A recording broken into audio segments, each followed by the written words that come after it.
Assassin's Creed is really about history and credible world. We're playing with a history that is, without trying to spoil things, extends back, anywhere from 80 to 100,000 years from today and extends as far into the future as, we have time to make games. Two specifics about Assassin's Creed. The first one, it's a huge universe spanning across many different mediums with many different characters, events, locations.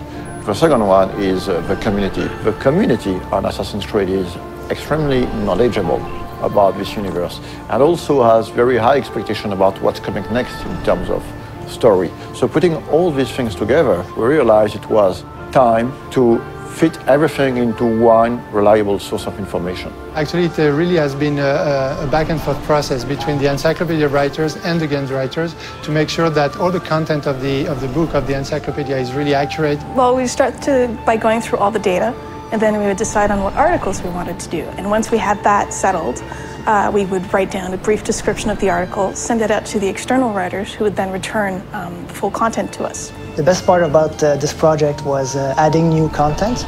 Every time you get a chance to work on a brand like Assassin's Creed, it just makes your day, We are covering and unveiling a lot of information on characters such as Altair, Ezio, Desmond Miles, Subject 16, but also new assassins such as Shao Jun.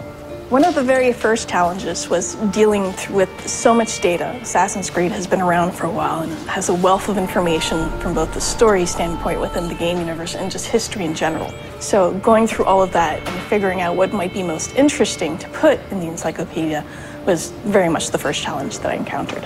The franchise isn't defined necessarily by a single character, it's defined more by these institutions.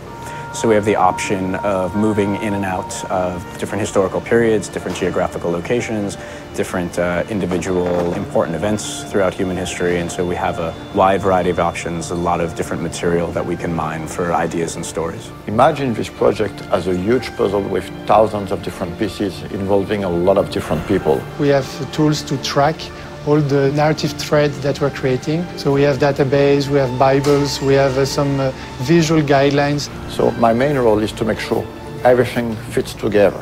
So what we did was we tried to match specific kinds of content to writers whom we knew or figured would be interested in writing that kind of stuff. Some of the biggest experts on Assassin's Creed are actually within the community. So when the time came to start writing the encyclopedia, we realized it would be very good to try to seek one writers coming from the community. So I heard about the job writing for the Encyclopedia on the UB Workshop website, and I thought, well, it's about video games and it's about history, so it seemed perfect for me. We were really surprised by the reaction. We got hundreds of submissions, and some of them were very, very good. Well, most of the stuff I wrote was biographies, so of both the characters purely from the games and historical figures behind it. Make a long story short, instead of hiring one person, we finally hired 5 writers coming from the community. What I tried to do is dispatch the articles based on some of the test submissions they'd sent in, seeing what they liked to write best,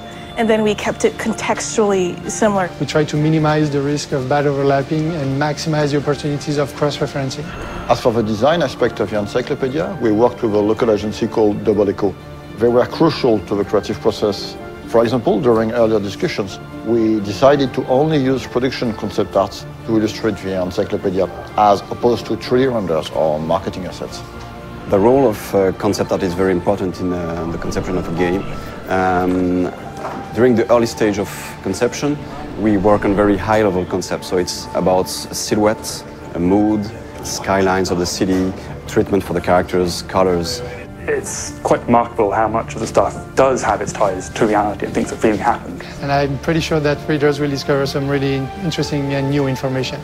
For example, in the encyclopedia, we're gonna reveal some information about the Templars, among other things, but actually the encyclopedia is gonna have some spoilers, so if you haven't played the game, just wait to read it. This encyclopedia is available in Europe in the Animus edition that you can find at retail. For more information, check on assassinscreed.com, and it is also available as a standalone worldwide on ubworkshop.com.